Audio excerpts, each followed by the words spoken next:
작년 말이죠. 전국적으로 인기를 끌었던 한 영화가 있습니다. 서울의 봄입니다. 이제 드디어 3월이 되었고 봄이 왔는데 서울에는 봄이 왔는지 모르겠습니다. 양주에는 아직 조금 덜 온 것 같고요.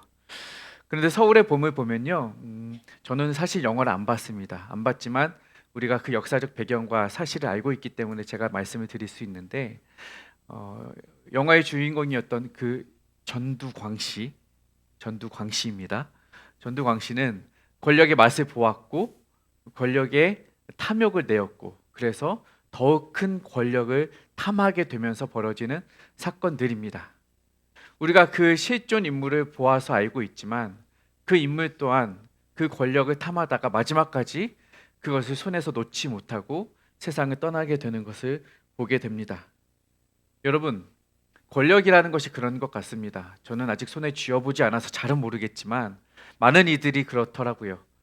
권력을 한번 손에 쥐면 그 맛을 보면 쉽게 놓지 못한다. 우리가 알잖아요. 뭐 권력은 모르겠지만 맛있는 거 먹어보면 알죠. 맛있는 거 한번 먹어보면 그 맛 보면 다른 데서 그 음식 못 먹어요. 왜요? 진짜 맛있는 거 먹어보면 그 맛을 알기 때문에 그렇습니다. 권력도 그렇고 인기도 그렇고 음식도 그렇고 다 그런 것 같아요. 한번 맛을 보면, 한 번 제대로 맛을 보면 그 맛을 잊을 수가 없다는 거예요. 우리가 의도하든 의도하지 않든 우리도 간혹 그러한 위치와 상황에 놓일 수 있습니다. 사람들의 인기를 얻을 수도 있고 사람들의 주목을 받을 수도 있고 어떻게 보면 권력이나 지위를 얻을 수도 있고 그렇게 되면 우리는 필연적으로 그것을 쉽게 놓지가 못합니다. 한번 맛을 봤기 때문에 그래요. 제자들이 그 맛을 봤어요. 제자들이 바로 그 인기의 맛을 봤어요. 예수님을 따라다니면서 수많은 무리들과 군중들이 보았고 경험했던 것은 뭐냐? 예수님의 탁월하신 능력이죠. 표적이죠. 기적이죠. 그것을 보니 사람들이 몰려들죠. 더 몰려들고 더 많이 모여들기 시작해요. 그러자 제자들도 그 맛을 보는 거예요. 예수님 곁에 있으면서 와, 우리도 주목받는 것 같고 우리도 사람들에게 조금 얼굴이 알려지는 것 같고 그러다 보니 자신들의 어깨에도 힘이 들어가는 것을 경험하는 거예요. 그런데 이 예수님의 인기가 사그러들 줄을 몰라요. 꺾여질 줄을 몰라요. 그러니 이들의 교만함도 꺾일 줄을 모릅니다. 그러면서 이들이 이동하면서 무슨 이야기를 하느냐? 와, 예수님이 이렇게 인기가 높아지는데 와, 우리도 이 중에 누가 인기가 더 많지? 이 중에 우리가 더 잘난 사람이 누구지? 성경에서는 뭐라고 표현을 해요? 우리 중에 큰 자가 누군가? 우리 중에 누가 더 크냐 이거예요. 제자들 중에 예수님을 따르던 이들 중에 야, 내가 더 잘났어. 아니야? 내가 더 잘났어. 야, 지난번에 못 봤어? 혈루증 앓는 여인 봤지? 그 무리들 중에 와, 예수님 막 밀리고 복잡한 상황 중에 내가 예수님 다 지켰잖아. 내가 진짜 찐이야. 야, 아니야. 야이로의 집에 갈 때 그 앞에 앞장서서 내가 모셨던 사람이 나잖아. 내가 진짜야. 내가 너보단 조금 나. 야, 진짜 웃기는 소리들 하고 앉아있다. 칠병이어 사건 못 봤어? 도시락 그 어디서 가져온 줄 알아? 내가 가져왔어. 말 안 하려고 했는데 야, 진짜 그렇게까지만 안 하고 싶었는데 그거 내가 가져온 거야. 제자들이 논쟁을 하기 시작하는 거예요. 누가 더 잘났다.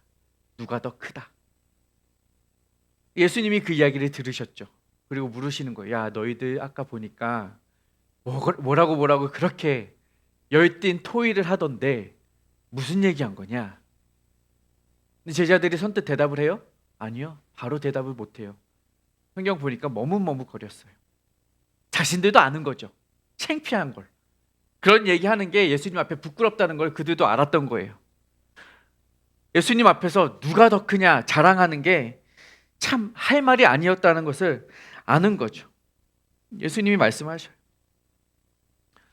여러분, 이것은요, 이 제자들의 마음은요, 예수님 자체를 바라보는 게 아니라 예수님과 함께 함으로써 자신들에게 얻어지는 어떠함을 더 크게 보았던 거예요. 뭐냐? 예수님만 바라보는 것이 아니라 예수님을 수단화하여 자신의 목적을 이루고자 하는 신앙인 것이죠. 예수님을 구원자 그분 그 자체로 보는 것이 아니라 예수님을 믿었을 때 부가적으로 얻어지는 산물, 그것이 나에게 어떤 유익이 있을 것인가? 그것이 나에게 어떤 영향을 끼칠 것인가? 그것으로 인하여 내가 더 커질 수 있을까? 내가 더 높아질 수 있을까? 내가 필요한 것을 얻을 수 있을까? 내가 기도하던 것을, 내가 염원하던 것을, 내가 빌던 것을 그분이 나에게 주실 수 있을 것인가? 예수님이 그분 자체가 목적이 아니라 수단이 되어버린 것이죠. 그래서 결론은 뭐예요? 제자들은 그래서 내가 더 크다.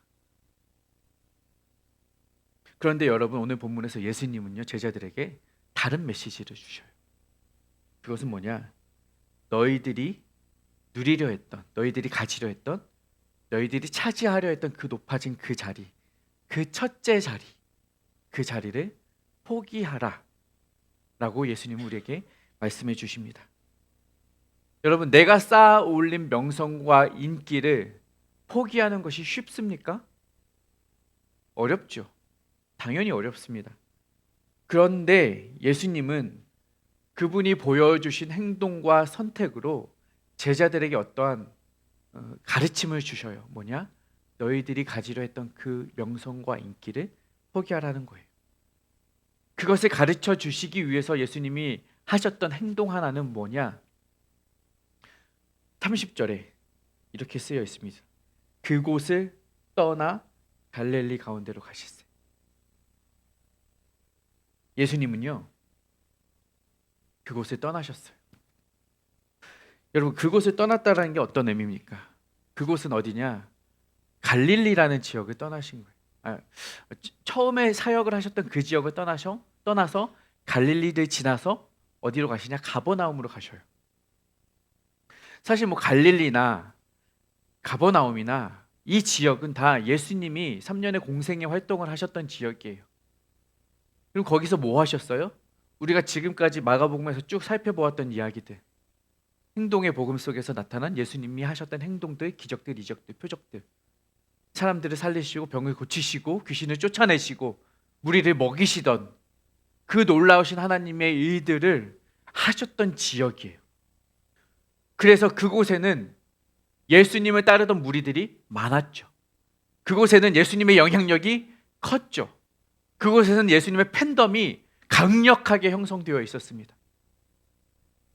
그런데 예수님은 그곳을 떠나셨어요. 그곳에 계셨더라면 어쩌면 그분은 더 많은 인기를 얻으실 수도 있었고, 더 많은 권력을 차지할 수도 있었고, 어쩌면 그곳에서라면 당장이라도 그분이 이 땅의 왕으로 취임하실 수도 있었을 거예요. 바로 그곳이 예수님이 계셨던 그곳이에요. 그런데 예수님은 지금 그곳을 떠나신다는 거예요. 심지어 오늘 9장을 읽었는데요. 9장 전반부에는 어떤 사건이 있느냐? 우리가 잘 알고 있는 변화산 사건이에요. 변화산 사건 아시죠? 예수님이 제자들 3명과 함께 기도하러 올라가셨는데 그곳에서 예수님의 옷이 세상의 어떤 것으로도 더 희게 할 수 없을 만큼 찬란한 광채를 비치며 예수님이 하얘지시는 거예요. 영광 중에. 그러자 제자들이 그것을 보고 놀라죠. 그 중에 베드로가 뭐라고 말을 해요? 예수님, 이곳이 좋사오니 초막셋을 지어 여기서 삽시다. 예수님이 어쩌면 그 영광과 능력의 커리어 하이를 찍으신 시점이죠. 그곳은 예수님이 보여주실 수 있는 모든 것을 보여주신 곳이에요.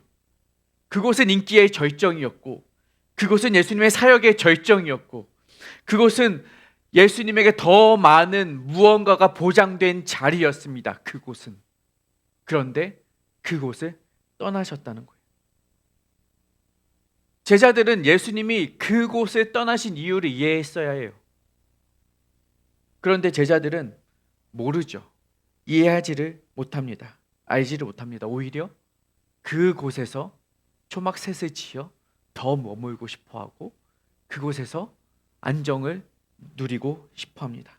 그리고 오히려 그 정도가 아니라 더 높아지고 싶어요. 더 커지고 싶어요. 그래서 누가 더 크냐라는 논쟁을 하고 있는 것입니다. 여러분, 생각을 해보십시오. 물론 상상해 보면, 우리가 추론해 보면 제자들의 인기 또한 높아질 수도 있어요. 그렇죠? 많은 이들의 이목을 받았을 수도 있어요. 9장 중반부에 보면 변호사 사건 이후 직후, 오늘 본문 직전에 보면 귀신 들린 아이를 데리고 오신 아버지의 이야기가 나옵니다. 그런데 이 아버지가 귀신 들린 아들을 누구에게로 데리고 오느냐? 먼저는 제자들에게 데리고 가요. 왜 그랬을까요? 아마 이 아버지는 제자들도 그 능력을 행할 수 있을 거라 생각을 했을 거예요. 예수님의 제자니, 예수님과 함께 있는 사람들이니 제자들이라면 우리 아들 고칠 수 있겠다. 그런데 그 일을 합니까? 못하죠. 여러분 생각을 해보십시오. 지금 이 제자들이 자신들의 인기와 어떠한 그 누가 크냐는 논쟁을 할 수 있는 근거는 어디서 옵니까? 자신들의 능력에서 옵니까? 아니라는 거죠. 없었다는 거예요. 그들에게는 그러한 이목에 집중받을 만한, 그러한 능력을 나타낼 만한 그 어떠함이 전혀 없었다는 거예요. 그들은 자신이 자랑할 수 있는 것이 아무것도 없는 무력하고 무능한 자들이었습니다. 그런데도 그들은 앞에 가서 앉고 싶어 했고 높은 자리에 서고 싶어 했습니다. 누가복음 14장에서 이러한 이들에 대한 경계하는 말씀을 하고 계십니다. 7절과 8절과 9절 함께 읽겠습니다. 시작.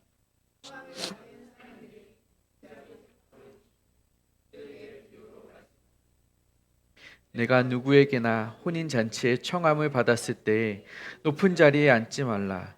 그렇지 않으면 너보다 더 높은 사람이 청함을 받은 경우에 너와 그를 청한 자가 와서 너더러 이 사람에게 자리를 내주라 하니 그때 내가 부끄러워 끝자리로 가게 되리라. 아멘. 우리는 기대를 하죠.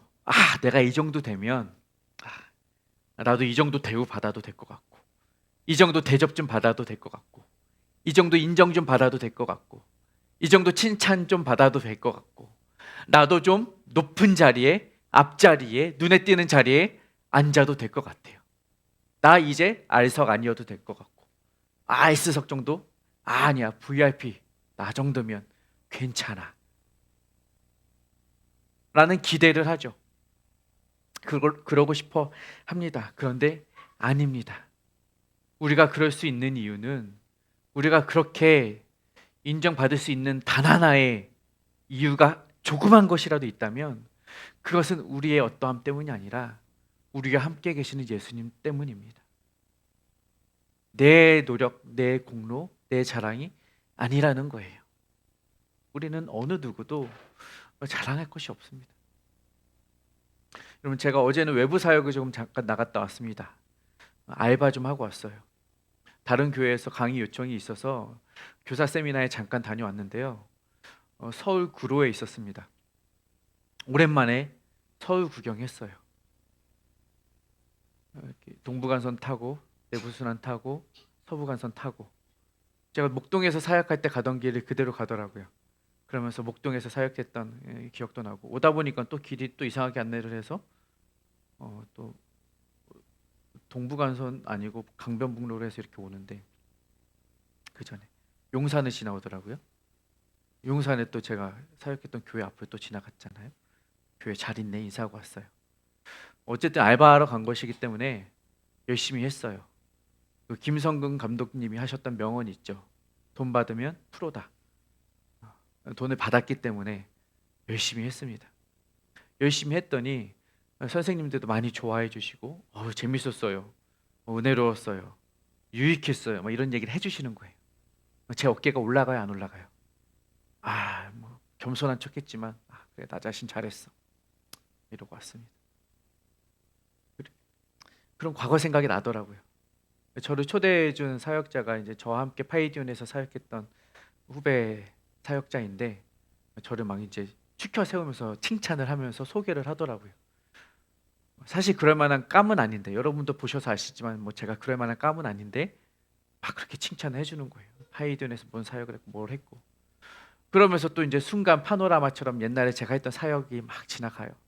맞아, 나 그랬었는데 큰 교회도 가서 사역하고 강의도 하면 수많은 사람들이 막 칭찬도 해주고 교사들 앞에서뿐만 아니라 목회자와 사역자들 앞에서도 강의했었는데 나 그런 사람이었는데 막 전국에 있는 수많은 청소년들 모아서 캠프도 진행하면 캠프 끝나고 아이들이 와서 목사님 때문에 제 인생이 달라졌어요. 막 그랬던 사람인데 뿐만 아니라 이제 세계로 나가서 비행기 타고 가서 중국 전역을 다니면서 강의하고 소수 민족들에게 막 가서 강의하면 진짜 내가 뭔가 선교사나 된 것인 마냥 강의했던 사람인데 막 이랬던 생각이 드는 거예요. 착각이죠. 착각이. 제가 잘나서 한 게 아니라 어쩌면 파이디온이라는 네임밸류에 얹혀서 그들이 만들어 놓은 콘텐츠에 숟가락 하나 얹어서 저는 갔을 뿐이에요. 그냥 저는 그 도구였을 뿐이에요. 그랬는데 그때 당시 저는 제가 잘난 줄 알았던 거죠. 제가 잘해서 그런 줄 알았던 거죠. 제자들도 어쩌면 그런 마음이 있었던 것 같아요. 그들이 그냥 지금 입고 있는 옷이 자신들이 만든 옷이라는 착각. 이 자신들의 진짜 모습이 아닌데 벗겨놓으면 까보면 자신들은 정말 아무것도 아닌데 그렇게 착각을 했던 것 같아요. 여러분, 우리도 그런 유혹에서 벗어나야 합니다. 우리도 그런 높아지려는, 나를 드러내려는 내 본 모습이 아닌 예수로 인하여 입혀진 내 모습을 나의 어떠한 진짜 모습이냐 착각하고 드러내려는, 자랑하라는, 그래서 높은 자리에 앉고 싶어 하려는 그 유혹 내려놔야 합니다. 영광스러운 자리, 그곳에서 누릴 수 있는 인기, 명예, 권력, 권위 포기해야 합니다. 그곳에서 초막셋을 짓고 안주하고 싶어하는, 안정을 찾고 싶어하는 그 마음 내려놔야 합니다. 혹여나 지금 내가 서 있고 싶은 그곳이 있습니까? 여러분 머물고 싶은 그곳이 있습니까? 여러분이 추구하고 있는 그곳이 있습니까? 내려놓으십시오. 포기하십시오. 그곳은 진짜 여러분의 자리가 아닙니다. 그러면 우린 어디로 가야 하냐? 끝자리로 내려가야 합니다. 끝자리로. 누가복음 14장 10절부터 11절에 이야기합니다. 함께 읽어보겠습니다. 14장 10절 시작. 청함을 받았을 때 차라리 가서 끝자리에 앉으라. 그러면 너를 청한 자가 와서 너더러 벗이어 올라앉으라 하리니 그때에야 함께 앉은 모든 사람 앞에서 영광이 있으리라. 무릇 자기를 높이는 자는 낮아지고 자기를 낮추는 자는 높아지리라. 아멘. 이게 성경적인 논리예요. 오늘 본문에서도 예수님이 그 이야기를 하시는 거예요. 높이지 말고 낮아지라. 낮아지고 낮아져라. 교만하지 말고 겸손해라. 계속해서 강조하시면서 오늘 본문에서는 예수님이 예를 들어 설명하신 게 바로 어린아이예요. 이 어린아이라는 단어, 파이디온이라는 단어에 대입되는 히브리어는 나아르라는 단어예요. 나아르라는 단어는 히브리어에서 어린아이라고 번역을 할 수도 있지만 종이라는 단어로도 우리가 이해할 수가 있습니다. 그러면 뭐냐? 예수님은 어린아이를 섬기라 라고 말씀하시면서 뭐라고 중의적으로 말씀하시느냐? 종을 섬기라는 거예요. 여러분, 종은 어떤 존재예요? 종은 우리를 섬기라고 있는 존재가 종이잖아요. 그런데 너희는 종으로부터 섬김을 받지 말고 가서 종을 섬기고 영접하라 라고 말을 하는 거예요. 제자들이 말을 했어요. 예수님, 어떻게 아무리 그래도 그렇지 우리 예수님 제자예요. 어떻게 가서 종을 섬겨요? 라고 생각을 할 수 있을 거예요. 라고 착각을 할 수 있을 거예요. 그러나 예수님은 분명히 말씀하십니다. 내가 크다라고, 내가 높다라고 말하는 자는 낮아질 것이다. 하지만 자기를 낮추어 섬기는 자는 하늘나라에서 높아질 것이다라고 말씀해 주시는 거예요. 여러분, 그러니 우리가 해야 할 일은 가장 낮은 자가 되어서 가장 낮은 자리에 가서 가장 작은 사람을 섬기는 것입니다. 여러분, 더 많이 낮아지고 더 많이 겸손합시다. 더 많이 포기하고 더 많이 내려놓읍시다. 우리 제발 좀 우리 안에 있는 우월감을 내려놓읍시다. 지난주에 우리 학교 파송식을 했습니다. 아이들을 위해서. 아이들을 위해 기도 많이 하셔야 되는데 저도 기도를 해요. 아이들을 위해 기도하고 새 학기에 기도하는 것은 이 아이들이 좋은 만남을 가졌으면 좋겠다, 그거잖아요. 그렇죠? 새 학기니까 뭐 학교뿐만 아니라 학원에서도, 심지어 어린이집에서도 좋은 어린 친구들, 좋은 담임 선생님 만났으면 좋겠다라는 기도를 해요. 그런데 여러분, 그런 기도하시면서 이런 기도는 하지 맙시다. 엘사 만나지 말게 해주세요. 개근거지 만나지 말게 해주세요. 전거지 만나지 말게 해주세요. 충격적인 말입니다. 무슨 뜻인지는 다 아실 거예요. 역겹고 구역질 나는 단어들입니다. 사라져야 할 말이에요. 저는 전세 삽니다. 저는 전거지예요. 그러면 우리 리사에게는 친구가 없을 거예요. 동의하십니까? 그래야 합니까? 여러분, 우리 리사와 친구하기 싫으십니까? 그렇게 가르치지 말아야죠. 그걸로 판단해서는 안 되죠. LH에 사는 친구들이 모자란 친구들이 아니라 그런 말을 하는 사람들이 모자란 사람들입니다. 여러분, 어떻게 그런 말을 할 수가 있어요? 예수님은 그렇게 가르치지 않으셔요. 예수님은 스스로 낮추시고 겸손히 섬기셨어요. 말씀드렸다시피 예수님은 그곳에서 내려오셨고 갈릴리를 지나 가버나움을 가셨어요.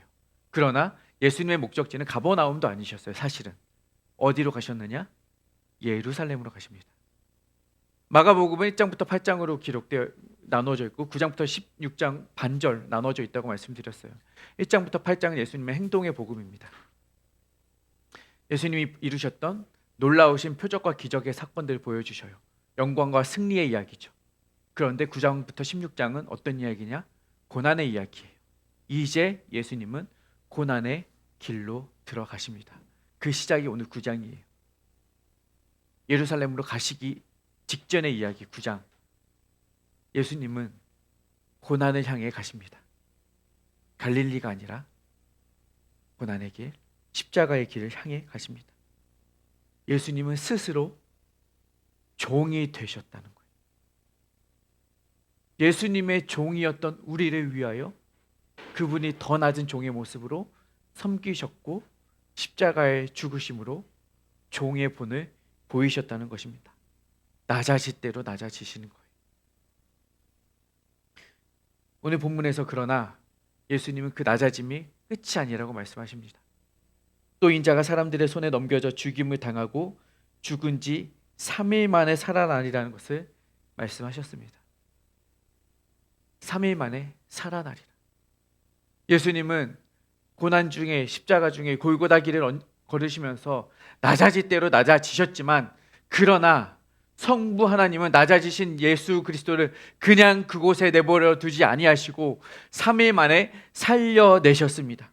살아나셨다라는 아니스테미 단어는 일으키다라는 의미입니다. 그분은요, 다시금 일으킴을 받았습니다. 낮아졌지만, 엎드렸지만, 무릎 꿇었지만 하나님께서는 그분을 잡아 다시금 일으켜 세워주셨다는 거예요. 우리가 무릎 꿇는 것을 두려워해요. 엎드리는 것을 두려워해요. 낮아지는 것을 두려워해요. 그러나 낮아진 그분을, 낮아지신 여러분을 주님은 그냥 내버려 두지 않으시고 아니스테미, 잡아 일으켜 세우십니다. 천국에서 높아진다는 의미가 바로 그것입니다.